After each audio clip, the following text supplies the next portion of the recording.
வணக்கம் ஃப்ரெண்ட்ஸ். லட்சுமி அம்மா அவர்கள் எழுதிய மிதிலா விலாஸ் அத்தியாயம் 10. டான் டான் என்ற ஹால் கடிகாரம் மணி 12 அடித்தது. தொலைவில் மாடி அறையிலிருந்து பசுபதி ஐயர் அடிக்கு ஒரு தடவை லேசாக இருமும் சப்தத்தை தவிர மிதிலா விலாசம் முழுவதும் நிசப்தத்தில் மூழ்கியிருந்தது.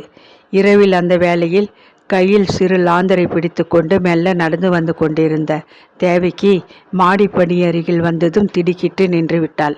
விளக்கை தூக்கி பிடித்து கொண்டிருந்த அவளது கரம் அச்சத்தினால் நடுங்கியது. நான் தான் தேவகி, பயந்து போய்விட்டாயா என்று கனிவுடன் வினவிய ஈஸ்வரன் அவள் அருகில் வந்து நின்றான்.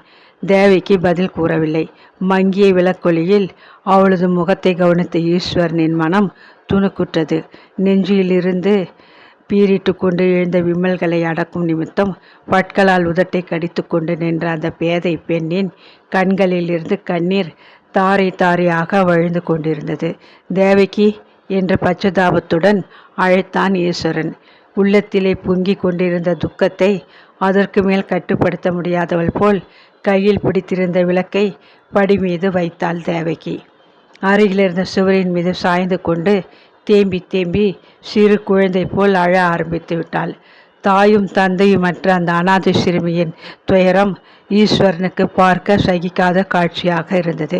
விம்மி விம்மி அழும் தேவகியின் பரிதாபகரமான தோற்றம் பல வருஷங்களுக்கு முன்பு நடந்ததொரு சிறு சம்பவத்தை மீண்டும் நினைவுறுத்தவே ஈஸ்வரன் மிக்க மனவீழ்ச்சியுடன் தேவகி அழாதேமா என்ற குழந்தைக்கு ஆறுதல் கூறுவது போல் பச்சதாபத்துடன் தேற்றம் முயன்றான்.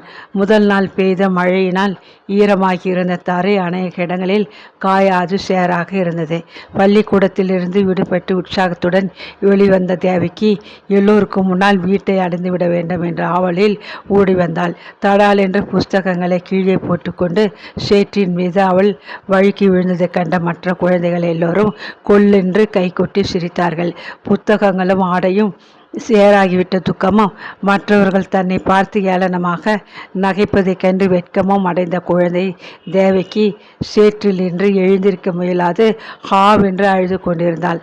அது சமயம் தங்கள் பள்ளிக்கூடத்திலிருந்து வழியாக வந்து கொண்டிருந்த சந்திரசேகரன் தேவகியின் அசிங்கமான தோற்றத்தை கண்டு அருவருப்புடன் பாராதவன் போல் மேலே சென்று விட்டான். கும்பலாக தேவகியை சுற்றி குழந்தைகள் கைகொட்டி சிரிப்பதை கண்ணுற்ற ஜெயராமனுக்கு தேவகி மீது மிகவும் கோபம் எழுந்தது. பீடை, எழுந்து வீட்டிற்கு போ என்று பல்லை கடித்து கொண்டு அவள் தலையில் நறுக்கென்று கொட்டினான். பயந்து கொண்டு எழுந்த தேவகியினால் நடக்க முடியவில்லை. சேற்றில் இருந்த கூரிய கண்ணாடி ஒன்று காலை குத்தி விட்டதால் ரத்தம் கசிந்து ஓடுவதைக் கண்டு பீதியுடன் அழுது கொண்டே மீண்டும் சேற்றின் மீது உட்கார்ந்து விட்டாள். ஜெயராமனுக்கு ஏற்பட்ட கோபத்தில் சனியினை போ, நடக்க முடியாவிட்டால் இங்கேயே கிட என்று கத்திவிட்டு மேலே சென்று விட்டான். சற்று தூரத்தில் தன் சிநேகிதர்களுடன் வந்து கொண்டிருந்த ஈஸ்வரன் பள்ளி குழந்தைகளின் கூட்டத்தை கண்டு ஆவலுடன் வேடிக்கை பார்க்க ஓடி வந்தான். சேற்றிலே புஸ்தகங்கள் நாலாபுறமும் சிதறி கிடக்க கண்ணில் கண்ணீருமாக காலை பிடித்து கொண்டு அழுத வண்ணம் உட்கார்ந்திருக்கும் தேவகியை கண்டு அவன் மனம் திடுக்கிட்டது. தேவகி, காலில் என்ன என்று கேட்டபடியே கூட்டத்தை விலக்கி கொண்டு அருகில் ஓடி வந்தான். கண்ணாடி குத்திடுத்து என்று குழந்தை தேம்பி தேம்பி அழுதாள். பயப்படாதே என தேர்தல் கூறிய ஈஸ்வரன் தன் பையில் இருந்த கைகொட்டியை எடுத்து காலின் காயத்தின் மீது கட்டினான். சேற்றில் கிடந்த புத்தகங்களை நொடிப்பொழுதில் வாரி எடுத்துக்கொண்டு வேடிக்கை பார்த்த குழந்தைகளை அதட்டிவிட்டு தேவகியை அப்படியே அலாக்காக தூக்கி எடுத்துக்கொண்டு வீட்டை நோக்கி நடந்தான். ஈஸ்வரனின் கழுத்தை சுற்றிலும் தன் இரு சிறு கரங்களாலும் அணைத்து கொண்டு முகத்தை தோளின் மீது வைத்து அழுது கொண்டே வந்த குழந்தை தேவகிக்கு அவன் வழியெல்லாம் தேர்தல் கூறிக்கொண்டே வந்தான். பல வருஷங்களுக்கு முன்பு நடந்தது என்றாலும் அப்பொழுதுதான் நடந்ததை போன்று ஈஸ்வரன் நினைவில் அந்த சம்பவம் மிகவும் விரிவாக தோன்றியது. காற்றிலே மெதுவாக புரண்டு அவன் கன்னத்தின் மீது மோதிய தேவகியின் சுருண்ட கூந்தலின் மென்மையையும் கழுத்தை சுற்றி ஆதரவை நாடி அணைத்து கொண்ட அந்த சிறு கரங்களின் இறுக்கமான பிணைப்பும் அவனது நினைவிலே மிக்க பசுமையாய் பதிந்து நின்றன. அந்த சிந்தனையில் மனம் கசிந்த ஈஸ்வரன், அழாதே, கண்களை துடைத்துக்கொள், அசடு போல் எதற்காக இந்த அழுகை? நீ இன்றைக்கு செய்த காரியங்களை பற்றி எனக்கும் மற்றவர்களுக்கும் ரொம்ப திருப்தி. அம்மா கோபத்தில் ஏதோ சொன்னதை பற்றி ஏன் கவலைப்படுகிறாய்? வா, போவோம் என்று மிக குழைவான கூறியலில் கூறியபடி விளக்கை தன் கையில் எடுத்துக்கொண்டு மெல்ல முன்னால் ஏறினான். அவன் திடீரென்று தன்பால் காட்டிய அனுதாபத்தைக் கண்டு உள்ளம் குளிர்ந்து போன தேவகி கண்ணீரை துடைத்து கொண்டு அவன் பின்னால் சென்றாள். தேவகியின் அறையின் வாயிற்படி வரை வந்து வழிவிட்ட ஈஸ்வரன், ஆமாம் தேவகி, இந்த விளக்கு எதற்கு? இத்தனை மின்சார விளக்குகள் இருக்கையில் ரோந்து சுற்றுகிற சிப்பாய் மாதிரி லாந்தரை தூக்கி கொண்டு நீ சுற்றி வருவது எவ்வளவு வேடிக்கையாக இருக்கிறது தெரியுமா என்று சற்று பரிகாசமாக கேட்ட வண்ணம் விளக்கை தூக்கி அவள் முகத்தின் மீது வெளிச்சம் படும்படி பிடித்தான். எப்பொழுதும் கையுடன் ஒரு ஹரிக்கேன் விளக்கு வைத்துக் கொள்வது நல்லது, எலக்ட்ரிக் விளக்கை நம்பக்கூடாது என்று மாமி முந்தா நாள் சொன்னார் என்று கூறிய தேவகியின் முகத்தில் அழகானதொரு புன்னகை அரும்பியது. தூக்கம் வராது படுத்து கொண்டிருந்த கிரிஜா கதவை திறந்து கொண்டு வெளியே எட்டி பார்த்தாள். கவிழ்ந்த நின்ற இருளில் வராந்தாவின் மறு கோடியில் தெரிந்த விளக்கு வெளிச்சத்தைக் கண்டு திரும்பி பார்த்த அவள் மனம் படபடவென்று துடித்து கொண்டது. மைதிலி ஈஸ்வரனை பற்றி கடைசியாக கூறிய அந்த வார்த்தைகள் உண்மை என்பதை அவள் திக்பிரமையுடன் அந்த திக்கையே தீர்ச்சி நேரம் பார்த்து கொண்டு நின்றாள். நட்ட நெடுநிசியில் எல்லோரும் நிம்மதியாக நித்திரை புரிந்து கொண்டிருக்கும் அந்த நேரத்தில் அந்த பெண்ணும் ஈஸ்வரனும் மிகவும் சகஜமாக வல்லவா பேசிக்கொண்டு நிற்கின்றனர். அதற்கு மேல் அந்த காட்சியை பார்த்து கொண்டு நிற்க பிடிக்காதவள் போல் கிரிஜா உள்ள வந்து கதவை தாளிட்டு கொண்டாள். மீண்டும் படுக்கை மீது வந்து படுத்த அவளுக்கு அன்றிரவு தூக்கமே வரவில்லை.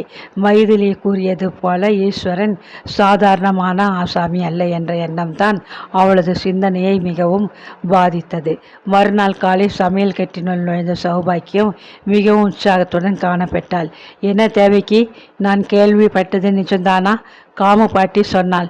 நான் இந்த வேடிக்கையெல்லாம் பார்க்காமல் போய்விட்டேனே. நேத்திக்கின்னு பார்த்து எனக்கு ஒரு பாழும் தலைவலி வந்ததே, அதை சொல்லு என்று கூறிக்கொண்டு அட்டகாசமாக அடுப்பங்கரையை அடைந்தாள். கைவேலையாக இருந்த தேவிக்கு பதில் அளிக்காது கவனமாக இருந்ததை சௌபாக்கியம் லட்சியம் செய்யவில்லை. வேணும் உங்கள் மாமிக்கு, நன்னா இது வேணும். அவ கர்வத்திற்கு முகத்திலே கறி பூசினா போல இந்த விஷயம் நடந்ததே, ரொம்ப நல்லதாச்சு. போன பிரசவத்தின் போது அந்த பெண்ணை பிறந்தகத்திலே நன்கு கவனிக்கல அப்படின்னு அந்த சம்மந்தி வீட்டாரை பார்த்து ஒரு கத்தினாலே உங்கள் மாமி. இப்போ என்ன நடந்திருக்கிறது? நீ பார்த்துட்டே இரு. இந்த தேவி குலமே இந்த கதையை கேட்டு சிரிக்கப் போகிறது. 10 மாத பெண்ணை தனியாக வீட்டில் விட்டுவிட்டு வெளியே போயிருக்காளே, எப்பேற்பட்ட ராட்சசி என்று சௌபாக்கிய முகவாயில் கையை வைத்து கொண்டு பரதநாட்டிய பாவனையில் சிறிது நேரம் நின்றாள். தேவிக்கு அத்தனைக்கும் பதில் சொல்லாது குனிந்த தலையுடன் தன் காரியங்களையே கவனித்து கொண்டிருந்தாள். ஆனால் சௌபாக்கியத்தின் வாய் மேலே பேசாது நிற்கவில்லை. மூத்த நாட்டு பெண், வாயில்லா ஜீவன், என்ன செய்தாலும் வாயை திறக்காமல் கிடக்கும். அதே மாதிரி இந்த 2வது சிங்காரி இருக்காளே, அவள் விஷயத்திலே நடந்திருக்கட்டும். உன் மாமி கழுத்தை கிள்ளி வச்சிட மாட்டாளா? அவள் நல்லவாளுக்கு காலமில்லை. இப்போ நமக்கென்ன, நடக்கிறதெல்லாம் நடக்கட்டும் என்று பெரிய சௌபாக்கியம் மாடிப்படிகளில் ஏற்பட்டு கிரீச் சப்தத்தை கேட்டு சற்றென்று ஓய்ந்தாள். கிரிஜா அன்று பகல் முழுவதும் ஈஸ்வரனின் எதிரிலேயே வரவில்லை. காலையில் வழக்கமாக அவள் உட்கார்ந்து பொழுதை கழிக்கும் வாயிற்புறத்து ஹாலில் அவள் அன்று காணப்படவில்லை. பகல் போஜனத்தின் போதும் மற்ற எல்லோருடனும் சாப்பிட அவள் வரவில்லை. கிரிஜா எங்கே, ஏன் காணவில்லை என்று விசாரித்து அறிய வேண்டும் என்ற ஈஸ்வரனின் உள்ளம் துடித்தது. எனினும் அவன் வெளிப்படையாக தனது ஆவலை காட்டிக்கொள்ள மனமின்றி பேசாதிருந்தான். கிரிஜா எங்கே மறைந்து கொண்டாள்? ஏன் மறைந்தாள்? உடம்புக்கு ஏதாவது அசௌக்கியமோ என பலவாறு எண்ணி கலவரமடைந்த ஈஸ்வரனுக்கு அன்று வேலையே ஓடவில்லை. அன்று அஷ்டமிக்கும் தருவாயில்தான் ஈஸ்வரன் வீட்டிற்கு திரும்பி வர முடிந்தது. காரை கொண்டு வந்து பங்களா வாசலின் முன் நிறுத்திய அவன் தோட்டத்து மூலையில் மல்லிகை புதர் அருகில் கிரிஜா நிற்பதை கண்டு உள்ளே செல்ல மனமின்றி வேகமாக அந்த இடத்தை நோக்கி சென்றான். இன்று முழுவதும் நீ இந்த ஊரிலேயே இல்லை போலிருக்கிறதே, சொல்லாமல் கொள்ளாமல் பம்பாய் சென்று விட்டாயோ என்னவோ என்று நினைத்து பயந்தே போய்விட்டேன் என்றான் பரிகாசமாக. தலையை நிமிர்ந்து பார்க்காது கிரிஜா. அப்படியெல்லாம் செய்தால் மரியாதை இருக்குமா? ஊருக்கு போகவும் கட்டாயம் சொல்லி கொண்டுதான் போவேன், பயப்படாதீர்கள் என்றாள். அவள் குரலில் துணித்த ஏளனமும் கடுமையும் ஈஸ்வரனுக்கு பெரியதொரு புதிராக இருந்தது. இன்று காலை முழுவதும் காணவில்லையே, பகலிலும் காணவில்லையே, உடம்புக்கு அசௌகரியமோதென்னு ஏற்பட்டுவிட்டதோ என்று எனக்கு கவலையாக இருந்தது என்று தடுமாற்றத்துடன் கூறிய ஈஸ்வரன் வேறு தீக்கை பார்ப்பவன் போல முகத்தை திருப்பிக் கொண்டான். ஒரு பெண்ணிடம் அவளுடைய அன்பின் நிமித்தம் இறங்கி கெஞ்சாத குறையாகத்தான் பேச நேரிட்டதை குறித்து அவனுக்கு அவமானமாக இருந்தது. எனக்கு உடம்பிற்கு ஒன்றுமில்லை, சௌக்கியமாகத்தான் இருக்கிறேன் என்று கூறிய கிரிஜா புஷ்பங்களை பறித்து குடலையில் நிரப்பி கொண்டிருந்தாள். உனக்கு என் மீது எதற்காக இந்த கோபம் ஏற்பட்டிருக்கிறது என்பதை நான் அறியலாமா என்று பொறுமையை இழந்து கேட்ட ஈஸ்வரன் திரும்பி அவள் பக்கம் பார்த்தான். கோபமா? எனக்கா? உங்கள் மேல் எதற்காக ஏற்பட வேண்டும் என்று ஏளனத்துடன் கேட்ட கிரிஜா கலகலவென்று நகைத்தாள். ஈஸ்வரன் அதற்கு மேல் அங்கு நின்று கொண்டிருக்கவில்லை. விடுவிடுவென்று கோபத்துடன் பங்களாவை நோக்கி திரும்பச் சென்று விட்டான்.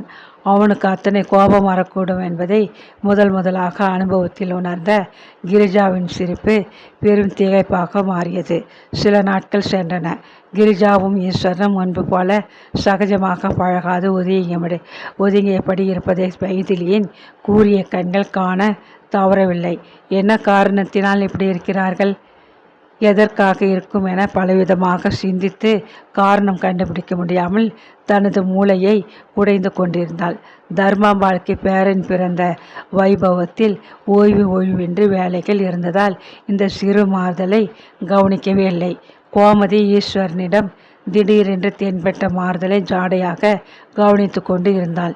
வெளிப்படையாக கிரிஜாவிடம் அதை பற்றி கேட்க அவள் மனம் ஒப்பாததனால் உள்ளூர் கவலையுடன் வெண்ணெய் எடுக்கும் சமயத்தில் தாழி உடையாமல் இருக்க வேண்டும் பகவானே என்று பிரார்த்தித்து கொண்டாள். தர்மம்பால் எத்தனையோ கோட்டைகளை கட்டியிருந்தாள். நாட்டு பெண்ணை மாமியார் சொந்த பெண்ணை போல கவனித்தாள் என்று கோமதியும் கிரிஜாவும் வியந்து கொள்ளும் வகையில் ஷியாமலாவின் பிரசவத்தின் போது கண்ணும் கருத்துமாக இருந்து நல்ல பெயர் வாங்க வேண்டும் என்று அவள் போட்டியிருந்த திட்டத்தை ஒரேடியாக பாழாக்கிவிட்டு தனது வருகையை பற்றி ஒருவருக்கும் அறிவிக்காமல் பிறந்து விட்டிருந்தான் மிதிலா விலாசித்த அருமை பேரன். தர்மாம்பாள் தவிர்க்க முடியாத அந்த காரியம் நடந்துவிட்டது. என்ன செய்வது? அதை பற்றி கூசாது வம்பு பேசிக்கொண்டிருந்த தேவி குலத்தி ஸ்திரிகளின் வாயை அடக்க அவளுக்கு ஒரு வழிதான் தென்பட்டது. ஊரார் மெச்சும்படி பிரமாதமாக பேரனுக்கு நாமகரண வைபவத்தை செய்து தனக்கு ஏற்பட்ட அவச்சொல்லை அழித்துவிட பெருமாம்பாள் உற்சாகத்துடன் வேலையில் முனைந்தாள். நாமகரண வைபவத்தென்று ஊரிலிருந்து ஜெயராமன் வந்து சேர்ந்தான். நல்ல வேலை, இன்றாவது வந்து சேர்ந்தானே என மனத்திற்குள் திருப்தி அடைந்த தர்மாம்பாள் அவனுடைய பிரயாணத்தை பற்றி ஒன்றையும் விசாரித்து மனஸ்தாபப்படாது வாயை மூடி கொண்டிருந்தாள். அன்று சாயங்காலம் மிதிலா விலாசம் அமலையில் 2 பட்டது. தேவகி, நீயும் நன்னா ட்ரெஸ் பண்ணிக்கோ, எல்லாரும் முன்னாடி கீழ்ஞ்ச புடவையை கட்டி கொண்டு வந்து நின்னுடாதே. மைதிலி, உன்னைத்தான், ரெடியாயிரு. எங்கே அந்த பெண் கிரிஜா?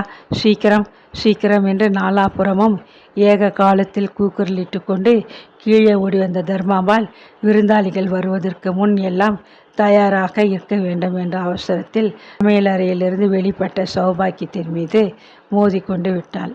மிதிலா விலாசம் முழுவதும் மின்சார விளக்குகள் கண்ணை பறிக்கும் அளவில் ஜோதிமயமாக பிரகாசித்து கொண்டிருந்தன.